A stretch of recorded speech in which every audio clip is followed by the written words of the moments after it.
Senhoras e senhores, dando continuidade, teremos agora a palestra com o tema O mercado de trabalho ocupado pelo técnico industrial na perspectiva da sociedade. Convido para tanto o senhor Wilson Conciani, professor do Instituto Federal de Brasília.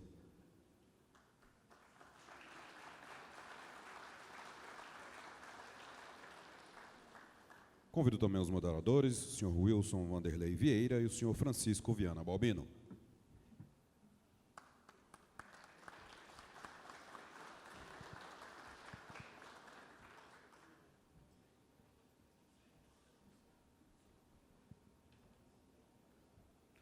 Aproveito mais uma vez para lembrar a todos, quem ainda não assinou a lista de presença, ela estará disponível para assinatura assim que sairmos. E também lembrar das perguntas, por gentileza, façam as perguntas por escrito e levantem a mão que as recepcionistas irão recolher. Tudo bem? Tem a palavra, portanto, o senhor Wilson Conciani.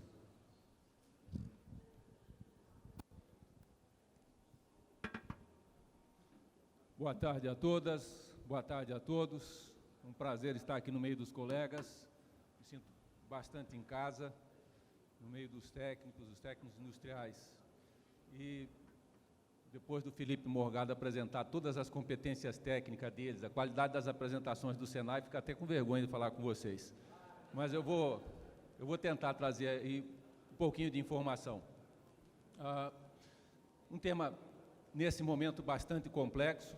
O Felipe já explorou bastante as bases do que a gente vai discutir agora. Eu vou tentar colocar dentro de um contexto histórico e social todas as informações técnicas que ele trouxe. Vou procurar agregar, junto com isso, algumas informações que nós temos discutido no Fórum Mundial de Reitores, no nível formação e não no nível emprego, mas que a gente pode trabalhar junto. Eu vou me esforçar para manter o tempo. E a primeira informação importante para a gente é olhar para o PIB brasileiro. Nós temos, desde 1962 até 2018, o que está em azul aqui é evolução positiva, o que está em vermelho é desastre. Então, nós passamos por um milagre maravilhoso aqui nos anos 70, com o PIB explodindo, quase 15%. Logo em seguida, a gente teve uma brutal recessão, uma respiração um pouquinho mais aliviada aqui no início dos 80, de novo uma crise grande, e estamos agora saindo do desespero, depois de alguns anos. O PIB volta a crescer. E, claro, se o PIB cai, também o emprego está refletido nisso. Eu não consegui uma série tão longa em termos de emprego, mas tem aqui os postos de trabalho desde 2003 até 2016, cresceu um pouquinho em 2004, cai, sobe, teve um pico grande. O que eu apertei de errado aqui? Teve um pico grande aqui em 2010 e cai bastante em 2015, 2016, 2017, 2018. Agora nós estamos começando a nos recuperar. Outra vez eu não consegui dados suficientemente históricos para dizer o seguinte: olha, aqui, junto com o PIB em 73, a gente tinha pleno emprego. Cai tudo, vem caindo, no governo Sarney foi o mínimo, sobe um pouco com o Collor, sobe com o Itamar, sobe com o FHC, com o Lula começa a cair e vai para baixo. Esse encontro... Bom, a questão partidária não deve ser colocada aqui a gente tem que olhar para os dados. Esse encontro de informações é bastante importante. Uma coisa que contribuiu para a mudança do panorama de emprego agora foi mudar a forma de calcular. Quem não está empregado e quem desistiu de procurar emprego. Então, desde 2014, tem aqui a desistência de procurar emprego. Se somar essas duas coisas juntas, nós temos alguma coisa por volta de 27%, 28% de pessoas que não estão conseguindo emprego. Há uma outra informação importante que está colocada aqui, que é como é que é o ganho, a média de salários em relação ao grau de instrução. E vejam que nós começamos aqui com quem não tem nenhuma instrução, em torno de R$ 619. Gente, isso é abaixo do salário mínimo, isso é abaixo do salário mínimo, bem abaixo, né? E vem até cerca de R$ 3.000 para quem tem curso superior completo. O que a gente percebe aqui é que quem tem mais tempo de escola tem mais salário. Essa realidade é praticamente de todos os países subdesenvolvidos como o nosso. Quem não tem indústria desenvolvida, quem não tem escola para todos, tem essa situação. Então, na medida em que cresce a quantidade de tempo na escola, na medida que as escolas possibilitam a todos fazerem os cursos que quiserem, essa diferença desaparece. Também uma outra informação importante, pegando todas as formações, todas, né? Quem tem curso técnico, que está colocado aqui em amarelinho, e quem não tem curso técnico, sempre quem tem curso técnico tem ganho maior do que quem não tem curso técnico. Mas eu já tenho graduação, eu já sou engenheiro, azar seu. Você só está ganhando mais do que os outros engenheiros porque você tem um curso técnico. Isso também é dado do IBGE. Quem tem curso técnico sempre ganha mais do que qualquer outra formação. E onde é que esse pessoal trabalha, né? Assim, quem não tem curso técnico, quem tem curso técnico, onde é que estão os empregos? Se a gente olhar aqui, quem sem curso superior, com curso superior, a gente vai ver que, a maior parte dos empregos é para quem não tem curso superior. Por quê? Porque a gente precisa de técnico, e mesmo que o sujeito não tenha formação técnica, ele está virando técnico na pancada, na marra, ou, como o Felipe diz agora há pouco, todo mundo precisa se requalificar. É por isso, porque a maioria da população não tem qualificação. Situação nossa do Brasil, infelizmente. Como o Felipe colocou, a média de técnicos industriais na Alemanha é de 72%, enquanto no Brasil é de 2%. A gente precisa crescer só 70% para empatar com a Alemanha. Estamos chegando lá. E onde é que os técnicos trabalham? Vamos pegar aqui no setor público e setor privado. E olham aqui, nós trabalhamos praticamente na mesma quantidade no setor público e no setor privado. Isso é muito interessante porque, de uma forma geral, o pessoal diz assim que o serviço público não tem oportunidade para os técnicos. Mas, espera aí, no tempo que nós estamos vivendo agora, que é o que interessa para todo mundo, qual é a situação que nós temos? Em que lugar que nós estamos? A indústria 4.0, como bem colocou aqui o Felipe, não tem volta, é isso e vai acontecer e pronto, a quarta revolução industrial está posta e está seguindo. Junto com ela, a gente tem algumas situações. Então, uma situação que a gente tem é que o comércio global está sob ameaça por conta de uma briguinha de dois compadres, né? É a briga dos americanos com os chineses. E, de quebra, a saída do Reino Unido da União Europeia. Gente, isso não tem nada a ver conosco, um está para lá, outro está para cá, nós estamos aqui. Isso, tem tudo a ver porque essas relações comerciais impactam as relações comerciais do mundo todo. Se um deixa de comprar lá, passa a comprar aqui. Se um deixa de pegar lá, pega aqui. E aí começa a mudar todo o sistema produtivo, todo o sistema de comercialização do mundo. Eu não pego mais lá, mas também onde tem agora para pegar? Aí começa a pressionar outros setores. Então, essa briga tem gerado um desequilíbrio bastante forte nas relações comerciais e financeiras do mundo todo. Uma outra informação importante é que os ganhos salariais, os ganhos de uma forma geral, mas sobretudo os ganhos salariais, estão muito baixos. A massa de salário não cresce no mundo inteiro. Essa informação não é minha, é da Federação Mundial das Escolas de Formação de Técnicos, né? No mundo inteiro, a massa salarial não cresce, muito pelo contrário, ela tem baixado em algumas situações. Apesar disso, nas economias avançadas, o emprego está estável. Ou seja, não sobe, não desce. Passamos por essa crise no início dos anos 2008, 2010, a coisa deu uma engatada, melhorou. Então, está aproximadamente estável. A desigualdade entre capital e trabalho tem crescido barbaramente. Quanto é que vale o Facebook mesmo? Quanto vale o Facebook? Foi por isso que ele foi vendido agora? Há 2 anos atrás? um pouquinho mais, né? E o pessoal que trabalha para ele ganha quanto? Essa desigualdade cresce no Brasil inteiro. Aqui em Brasília, nós temos uma área nova residencial aqui, que se chama Noroeste. Média salarial, renda per capita familiar média, 28 salários mínimos. Aí, se você anda aproximadamente 2.000 metros, você está na estrutural. Renda per capita familiar média, R$600. E aí? Esta desigualdade cresce, e não cresce só no Brasil, infelizmente. Uma outra informação muito interessante, todo mundo fala em produtividade, produtividade, produtividade, a produtividade está crescendo, está crescendo, está crescendo. Nós temos dados bastante concretos. A produtividade mundial está em declínio. Não tem mais para onde crescer. Nós estamos com muitas perdas, não tem como crescer. Nesse momento, a produtividade está em declínio.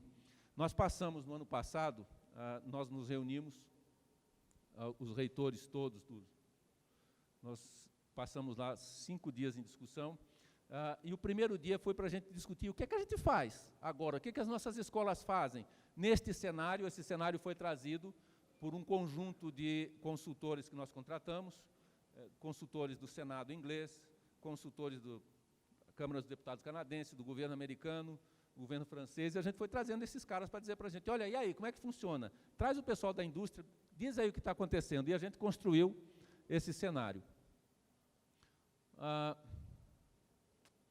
Uma informação muito interessante é que, depois da reforma trabalhista, 83% dos empregos são intermitentes ou parciais. Oh, que informação nova! Bem, na verdade, a coisa piorou um pouco. Não era tão ruim, mas é uma tendência mundial, como eu acabei de colocar agora há pouco. E por que isso acontece?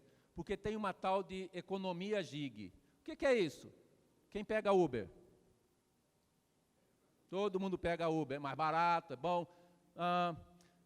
Quem usa o Airbnb em vez de ir para os hotéis regulares? Quem vai para o iFood? Quem gosta de home working? Bem, na verdade, todas essas coisas são trabalho, mas não são emprego. E elas trazem consigo uma precariedade das relações trabalhistas sem tamanho, sem precedentes. Eu quero me aposentar. Com o quê?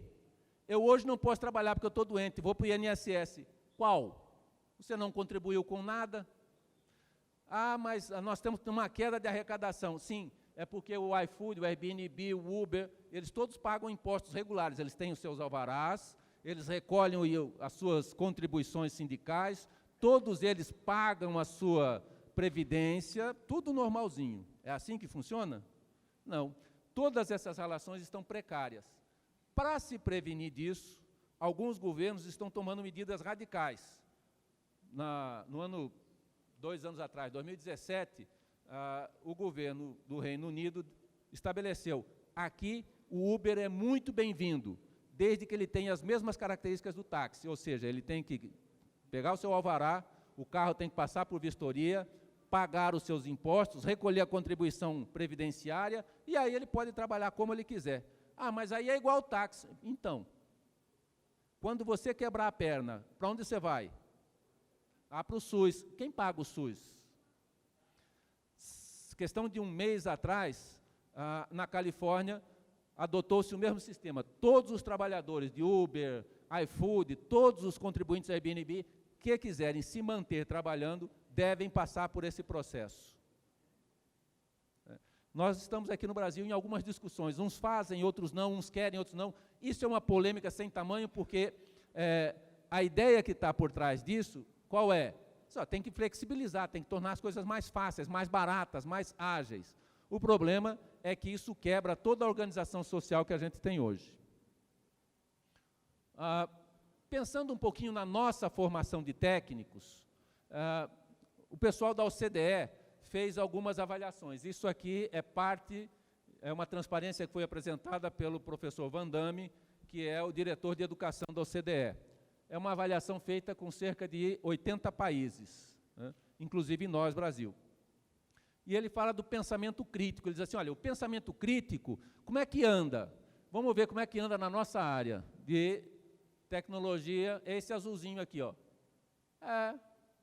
Ele vai, dependendo da performance, ele é maior ou menor. O que é performance? Aqui, ó, nível 1 seria, por exemplo, ajudante de pedreiro. Deixa eu falar da minha área, porque técnico de edificações só sabe falar disso. Né? 2, pedreiro. 3, técnico. 4, engenheiro. 5, doutor. Mestres e doutores. O técnico tem um pensamento crítico razoável. Está melhor do que o do engenheiro. Será que isso é suficiente? Será que avaliar todas as coisas, este pensamento crítico, e o Felipe falava disso agora, a gente tem que tomar cuidado para não fazer a formação, que ele chama de soft skills, a formação complementar maior que a formação técnica. Bom, a gente tem que pensar nisso, qual é o que interessa para a gente. Eu estive numa reunião com os empresários lá no Gama, alguns dias atrás, e um deles me disse uma coisa que eu sei que já tinham ouvido, já falaram, mas que para mim era novidade, assim, eu contrato pela qualidade técnica e demito pelas qualidades sociais.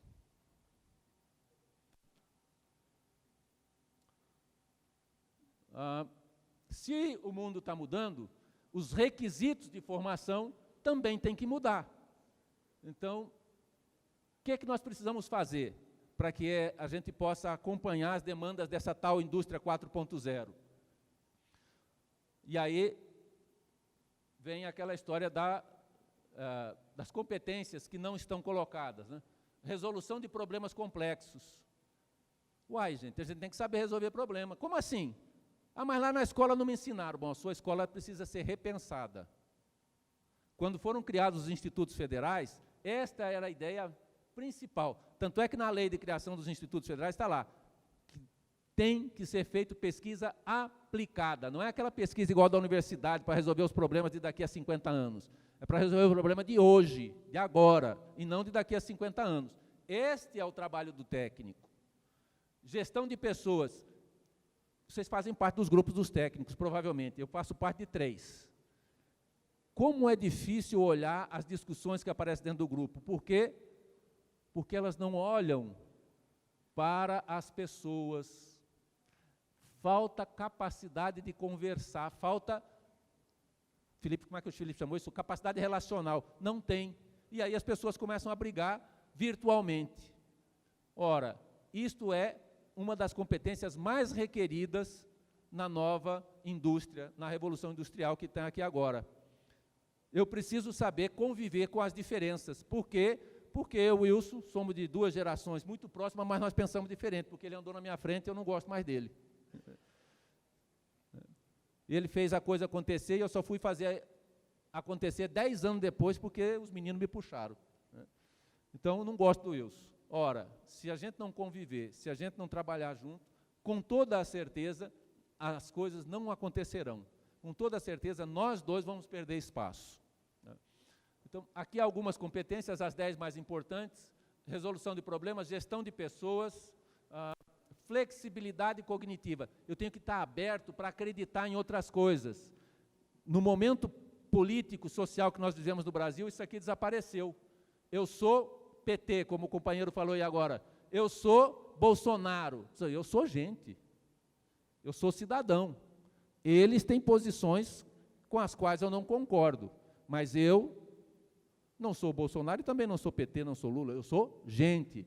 Vamos sentar e conversar, e quem sabe a gente encontre coisas boas nos dois, ainda que eu tenha uma posição para cá e você tenha para lá, ou vice-versa. Esta flexibilidade cognitiva é essencial, porque sem ela a gente não aprende nada novo. Capacidade de coordenar. Capacidade de coordenar trabalho, de coordenar equipes, pensamento crítico, eu mostrei agora há pouco no nosso pensamento crítico, orientação para servir. Gente, como é que é o ditado? Quem não serve para viver, não vive para servir? É? Quem não vive para servir, não serve para viver. Olha, agora esse negócio aqui é uma competência mundialmente requerida dos técnicos. Capacidade de julgamento e tomada de decisão. Vou para a esquerda, vou para a direita, vou para a esquerda, para a direita, pumba, bati no poste. não tomou decisão em tempo. Então, tem que ter capacidade de julgar as condições e tomar decisão. Isso que nós precisamos introduzir nos nossos cursos novos. A criatividade aqui não é criatividade para subir na árvore e pular. A criatividade aqui é como é que eu encontro outros caminhos que não aqueles que já estão apontados, porque até agora todo mundo traçou caminhos, né? Entre os técnicos tem um, que eu não me lembro o nome, eu tive a prazer de conhecer uns 10 anos atrás, fiquei encantado, é o cara que criou o Bina. Cadê ele? Faleceu, que pena. Todo mundo achou aquilo, mas aposto que troço bacana, funciona. Simples e funcional. Criatividade é isso. Isso aqui pode ser diferente. Vamos fazer? Capacidade de negociar. Nem tanto ao céu, nem tanto à terra. Obviamente que tem um espaço entre nós que precisa ser respeitado. Se eu for para dentro do abismo, você vai ficar sem o serviço. Se eu te arrancar tudo, você não me contrata de novo. Então, vamos negociar? Vamos encontrar um ponto em comum? A inteligência emocional é isso, é ter capacidade da gente navegar dentro desse rio cheio de piranha, né? Estar preparado para aguentar desaforo, para não soltar desaforo para os outros. Agora há pouco o sujeito me mandou bem longe, eu falei, ainda bem que eu estou indo para perto, né? Estas são as competências, e olha de onde sai isso aqui, do Fórum Econômico Mundial. Não, Conciani foi ali na esquina, pegou isso. São as lideranças do Fórum Mundial que pensam como serão as condições de trabalho para o futuro, para essa indústria 4.0. Dentro dos nossos grupos técnicos, nós resolvemos um monte de coisas que a gente não sabe fazer, né? Lá dentro do Zap, tem um cara que é muito bom, eu preciso até conhecer, todo dia ele bota alguma coisa de circuitos elétricos. Eu estou revendo toda a minha vida de circuitos elétricos naqueles memes que ele coloca. Fantástico, um espaço para aprendizagem, espaço para trabalhar de uma forma diferente. Capacidade de aprendizagem, capacidade de criar novas soluções. Dentro da OCDE, nós olhamos para a demanda que foi colocada pelas empresas. Isso aqui naqueles 80 países, nos 52 que compõem a OCDE e nos outros 28 países que participam das avaliações da OCDE. Quais são as demandas deles por formação? Diz assim, olha, a promessa quebrada, a escola promete, mas não cumpre. Ela promete que vai desenvolver criatividade e inovação, e a gente não aprende isso na escola. Ela promete que vai desenvolver a nossa capacidade de liderança, e a gente não aprende isso na escola. Ela promete que a gente vai ter inteligência emocional, e a gente, na porta da escola, quebra a cara do nosso colega. Ela promete que nós vamos ter adaptabilidade, a capacidade de nos acertar com as diferentes circunstâncias, e a gente não tem. E a capacidade de resolver problemas. Colocadas nesta ordem, é a demanda da indústria. É assim, é esse profissional que a indústria está procurando agora. E as competências técnicas, a gente vai desenvolver juntos, até porque as tecnologias que nós estamos usando hoje não são as mesmas de ontem, não serão as mesmas de amanhã. Então, eu preciso ter uma base de conhecimento científico que me permita aprender. E aí, estas são as competências necessárias para que eu possa aprender. E Felipe falou muito bem da inovação também, do trabalho que o Senai estava fazendo. Este gráfico aqui é um gráfico antigo, já é de 2014. Nesta coluna, aqui no eixo das ordenadas, já estou entre técnicos, né? No eixo das ordenadas, nós temos a taxa de desemprego na Europa no ano de 2014. Aqui, na abscissa, eu tenho o índice de inovação. Então, inovação, desemprego. Qual é o país que tem o maior índice de desemprego em 2014? Grécia. Seu índice de inovação? Baixíssimo. Depois, Portugal. Depois, Espanha. Depois, Itália. Olha que coincidência. Onde estão os maiores níveis de desemprego, estão os menores índices de inovação. É preciso inovar. Se a gente não inovar, a gente não vai conseguir nunca sair dessa sinclinal que a gente anda. A gente não é senoidal, né? Um dia tem emprego, outro dia não tem. Um dia tem emprego, outro dia não tem. É preciso que a gente pare com isso. A formação técnica é a condição para isso. Nós temos que formar muito mais profissionais de nível técnico. A nossa demanda, eu vi alguém esses dias falar assim, mas a gente também precisa formar engenheiro. É verdade. O problema é que nós temos tão poucas escolas, mas tão poucas escolas, que nós temos falta de tudo. De tudo. A média mundial de médicos por 1.000 habitantes é de 2,7. Qual é a média do Brasil? Média geral Brasil, não vou pegar por região, não. Média geral, 1,3. Será que nós precisamos de mais cursos superiores? Precisamos. E de técnico? Vixe! 500.000 estudantes dos cursos técnicos são alunos de enfermagem. E ainda falta muito. Então, é preciso crescer muito e a gente precisa olhar para a inovação, porque a inovação é a condição que a gente tem para manter a economia ativa. Mas o que é inovação? E essa é uma pergunta. Inovação, inovação, inovação. E o que é inovação? Inovação é a exploração de novas ideias. Quaisquer novas ideias. Eu desenvolvi um produto novo. Eu falei agora há pouco do Bina, mas tem centenas de outras coisas. Pode ser um produto, pode ser um serviço, pode ser um processo. Processo, esses dias alguém, lá na Paraíba, um dos nossos colegas técnicos em Química, desenvolveu um processo para reaproveitar a prata das chapas de raio-x. Pronto, vamos falar assim que é mais fácil, eu não lembro o nome técnico. Né? Poxa vida, mas a gente quase não usa mais chapa de raio-x, só que dessas que a gente usa atualmente, o sujeito está extraindo cerca de 100 quilos de prata por ano. Dá alguma grana, né? Então é preciso inovar o tempo todo. E inovação é tudo aquilo que a gente põe na prateleira do supermercado que é novo. Quando criaram o liquidificador, todo mundo conheceu o liquidificador de manivela? Quem não conheceu o liquidificador de manivela? Que é isso, Wilson? Você é do meu tempo, Wilson. Lá na roça onde eu nasci, a gente tinha liquidificador, era de manivela. Era uma beleza. Apareceu um carinha inovador que botou um motor elétrico. E daí uns dias apareceu outro mais inovador ainda que dava 3 velocidades. Uma inovação fantástica. Gente, inovação é isso. Inovação é você fazer pequenas alterações, ou grandes, em alguma coisa que exista, ou botar algum serviço à disposição da sociedade. Aqui, a gente discute um pouquinho como é que nós, técnicos, fazemos inovação. A inovação como um todo está aqui, a radical, aquela que é coisa totalmente nova, aquela que é incremental, a gente vai fazendo aos poucos. Há 15 anos atrás, 10 anos atrás, o celular acessava a internet? Não. Aos poucos a gente foi colocando a internet no celular, depois o e-mail, depois a gente botou um programa de mensagem, e a coisa está cheia de aplicativo. Incremental. É aqui o nosso maior nicho, o nicho dos técnicos industriais, a inovação incremental. E aquelas de processo, de melhoramento contínuo. Agora há pouco o Felipe falava, ele mostrou lá o gráfico de como avaliar em que estágio a gente está. Isto aqui, olha, é inovação. É estar melhorando continuamente. Mesmo que a gente não perceba, quando a gente olha para trás, nossa, 5 anos atrás era assim que a gente fazia. Então, é uma inovação contínua.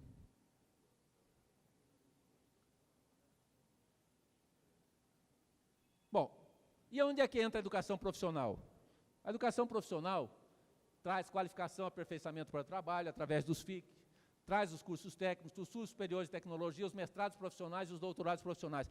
A educação profissional não é feita só de cursos técnicos, mas de uma gama de formações técnicas que são essenciais para manter o país. Então, para além dos caras que são engenheiros, tiro o chapéu para eles, nós também precisamos de muitos profissionais com formação técnica, desde padeiro, uma das formações que a gente oferece no Instituto, até o doutorado profissional, o cara que se especializa em fazer inovação. Na zona do euro, 14% dos formandos são da área de universidades. O objetivo deles, 35%. A situação, só no País Basco, 51%. Os titulados na educação profissional, os técnicos, 76% era a meta deles para o ano que vem. 50% é o objetivo de todos os países e 21% no País Basco. Vejam quanto eles precisam de profissionais, que a gente chama aqui de profissionais com qualificação ou uma ocupação. Pedreiro, padeiro, pintor, soldador, funileiro, 10%, 15%, 27%. Estas profissões vão desaparecer num prazo muito curto. Essa é a tal da indústria 4.0, esse é o impacto da indústria 4.0. Por isso que é preciso urgentemente formar profissionais de nível técnico. Vocês se lembram da eleição do Obama, da reeleição do Obama, 6 anos atrás? 6 anos atrás, quando começou a campanha presidencial nos Estados Unidos, o presidente Obama mandou uma delegação de professores aqui no Brasil. Eu recebi aqui no Instituto Federal de Brasília, levei para visitar diversos institutos. Como é que funciona a educação profissional do Brasil? Porque está dando certo, eu quero fazer igual. E o que ele fez? Botou. Só que ele botou como os americanos botam, de monte, né? A gente não consegue botar como eles põem. Resultado, ele tirou o país do abismo, formando técnicos industriais. Técnico industrial de nível médio. Esta é a solução que é apontada para a maior parte dos países. Aqui, só para mostrar um dado, nós não conseguimos chegar ainda a 2% da população com matrícula na educação profissional. E eu queria resumir tudo que eu falei. Trabalho muda de forma e valor. Existe espaço. A perspectiva é que o desemprego nos próximos 10 anos, a taxa de desemprego vire por torno de 25%. Taxa mundial, média de desemprego, deverá estar por volta de 25%. Entretanto, haverá trabalho para um grupo grande de pessoas. A redução das tensões políticas vai permitir que a economia volte a crescer. E aqui nós temos uma situação muito particular. Nós precisamos reduzir essa dicotomia instalada no Brasil de que eu sou petista, eu sou bolsonarista, porque está levando a gente para o buraco. Eu represento o Brasil na Câmara Mundial de Reitores. Eu me reúno com os reitores, nós somos, no Conselho Mundial de Reitores, nós somos 22 reitores. Eu me reúno com eles uma vez por mês. E o desespero é sempre o mesmo. O que está acontecendo lá? O que está acontecendo? Por que vocês não conversam? Tá, gente. É porque a gente ainda não aprendeu a conversar, faltou curso técnico para nós. Então é preciso diminuir as tensões políticas, aqui e lá fora. E esse não é um problema só do Brasil. Quando a gente coloca a situação do Brexit, vejam o que o Reino Unido fez. Fecha o Congresso. E aí a gente sai da zona do euro. Que medida antidemocrática, radical. Né? Os americanos fazendo tensão com um monte de mundo, enfim. Enquanto as tensões políticas não se reduzirem, a gente não consegue sair desse desespero. Mesmo que a taxa de emprego não se reduza, serão criadas novas oportunidades de trabalho. Aquilo que eu tinha colocado inicialmente, a massa salarial diminui, os ganhos não crescem, mas a gente não vai morrer de fome, a gente vai passar por aquilo que passou nas outras revoluções industriais, um momento de desemprego, um momento de tensão, de disruptura e uma acomodação posterior. O problema é como enfrentar esse momento da disruptura que nós estamos entrando agora. O nicho mais interessante em todas essas discussões é do técnico industrial de nível médio, porque o mundo entendeu que se não retomar a indústria, não tem como sobreviver, não tem como passar. E não é uma indústria qualquer, é uma indústria não poluente, é uma indústria justa e uma indústria que seja automatizada, porque a gente acha que robô é aquela coisinha que anda para aqui e para ali, para fazer limpeza de casa, etc. Então, na verdade, quando você liga para a sua operadora de banco, quem te atende? Um robô. Quando você liga para a sua operadora telefônica, quem te atende? Um robô. E você conversa com o robô. A coisa já mudou faz tempo.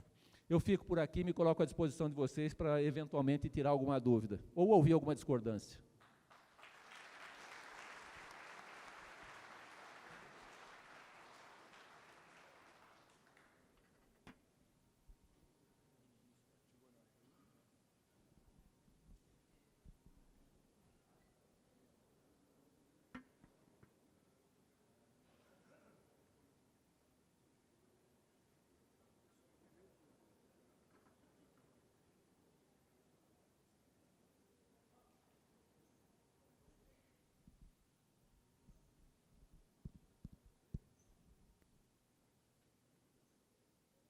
Nenhuma pergunta?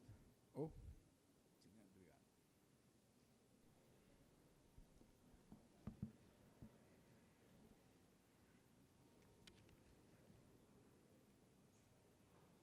Professor, como equacionar a quantidade de profissionais formados pelas instituições de ensino com o número de empresas ofertadas pelo número de empregos ofertado pelas empresas brasileiras? Conselheiro Regional Cícero Rodrigues. Bom, essa é uma equação bastante complicada do ponto de vista prático, bastante simples do ponto de vista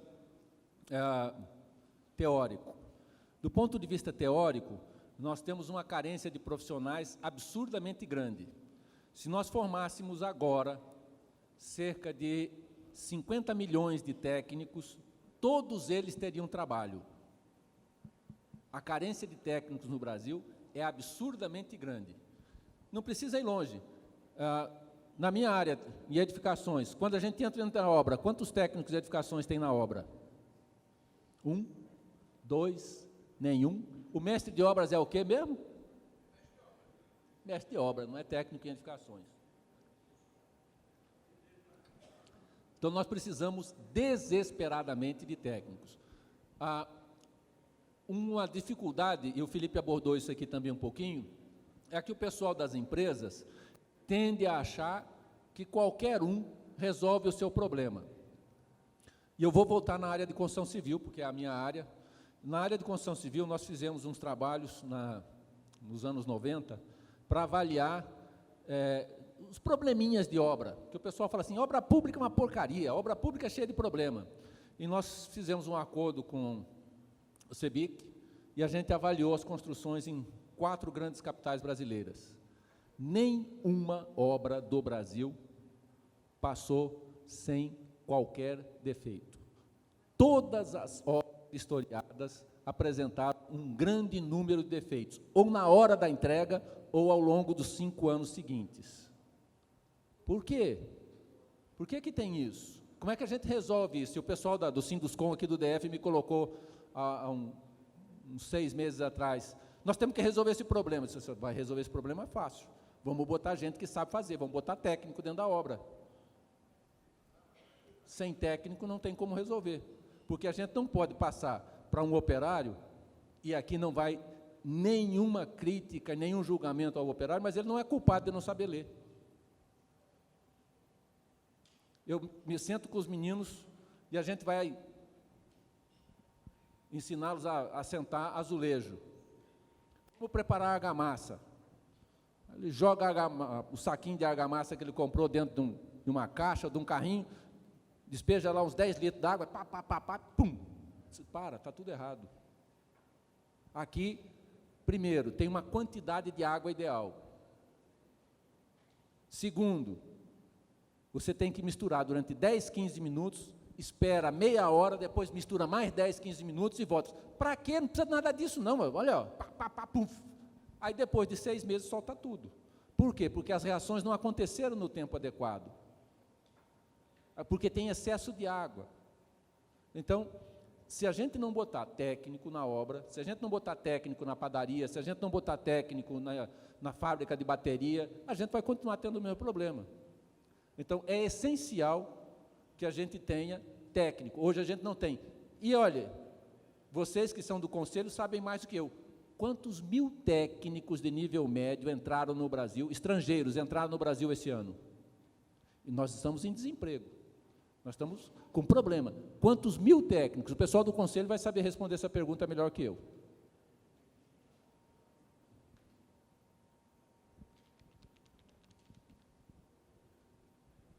Vamos lá, professor, para a segunda pergunta aqui. Como manter um ensino de qualidade com essa ameaça de redução no orçamento para a educação, a nível de Brasil? CRT Bahia, Jorge Silva. Fazendo mágica. É preciso fazer uma mágica grande. O orçamento da Rede Federal de Educação Profissional e Tecnológica, em 2014, era de 2,3 bilhões de reais, para todos os 650 campi instalados no Brasil. O orçamento deste ano, de 2019, é de 1,8 bilhões, para todos os institutos. Nós crescemos 200 mil estudantes e tivemos uma redução de quase 500 milhões de reais no orçamento.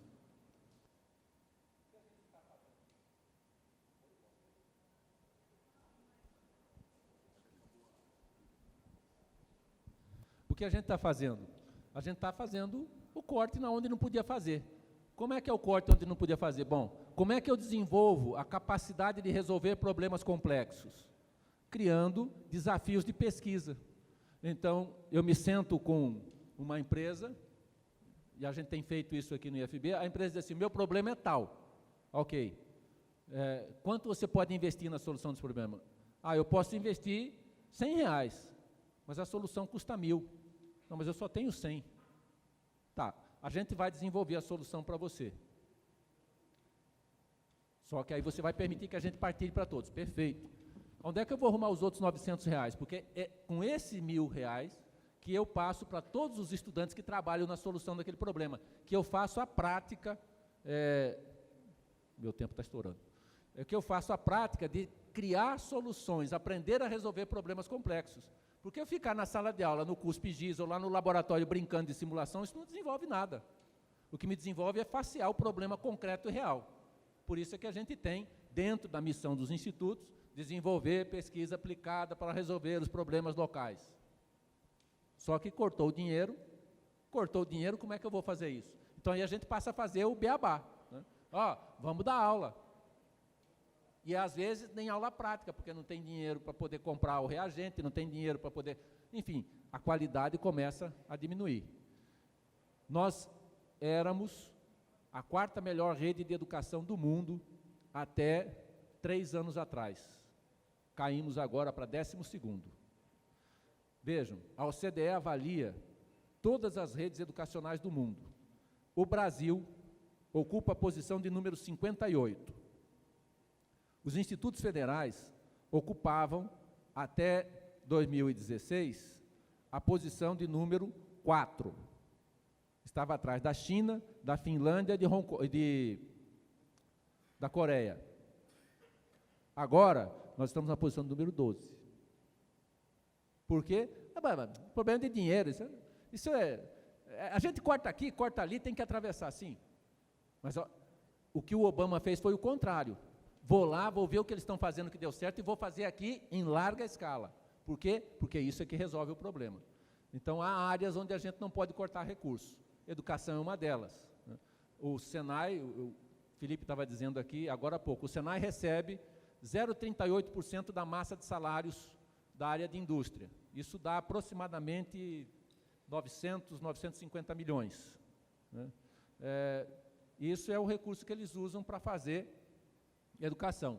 Na medida que as pessoas perdem o trabalho ou perdem a capacidade de pagar pelos cursos, porque esses 950 milhões não mantêm a rede toda, eles começam a cobrar dos cursos. Ele cobra do curso, as pessoas não podem pagar, não vão fazer os cursos. E aí a gente tem, né, o cachorro correndo atrás do rabo. Muito bem, a pergunta do diretor Bernardino, do CFT. Com a extinção da NR12, as indústrias brasileiras irão importar equipamentos Fabris? Será que mais uma vez iremos assistir à Revolução Industrial? Como o senhor vê isso?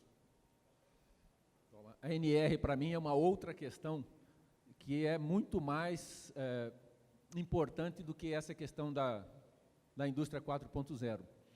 Vejam, todas as normas regulamentadoras tratam do mesmo assunto: saúde e segurança do trabalhador. Todas, sem exceção. O objetivo de todas as normas regulamentadoras é saúde e segurança do trabalhador. Na medida que eu tiro as normas regulamentadoras, o que eu estou fazendo? Eu estou precarizando as condições de saúde e segurança do trabalhador. Mas vai permitir aumentar a quantidade de emprego e a de mortes também. Nós detemos hoje uma posição mundial nada invejável.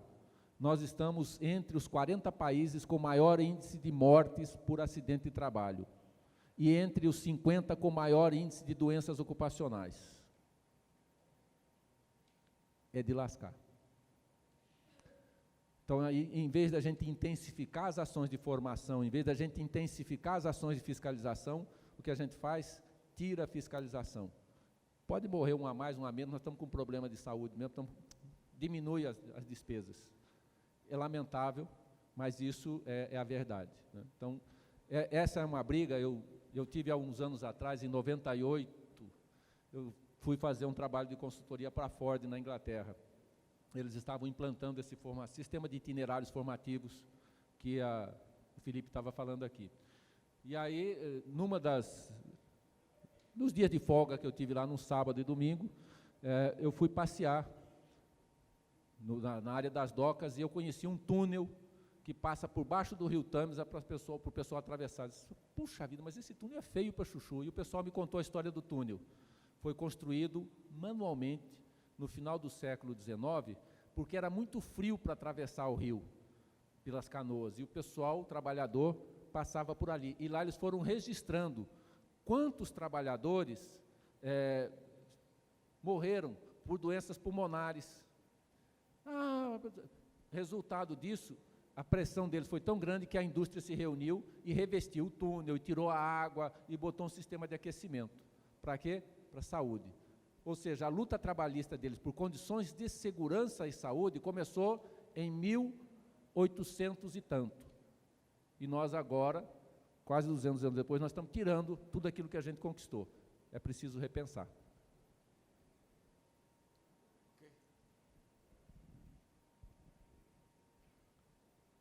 Vamos agradecendo aí a participação do professor. Nós vamos entregar aí uma pequena lembrança. Pedimos para o Bernardino vir fazer essa entrega.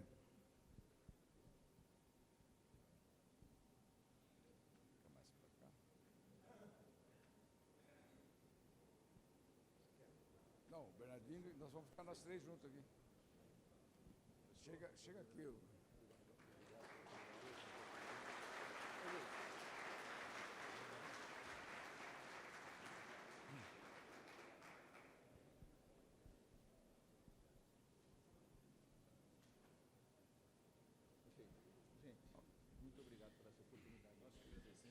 Obrigado, professor.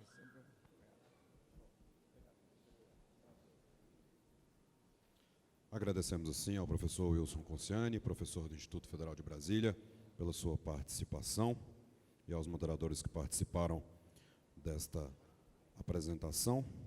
Peço, por gentileza...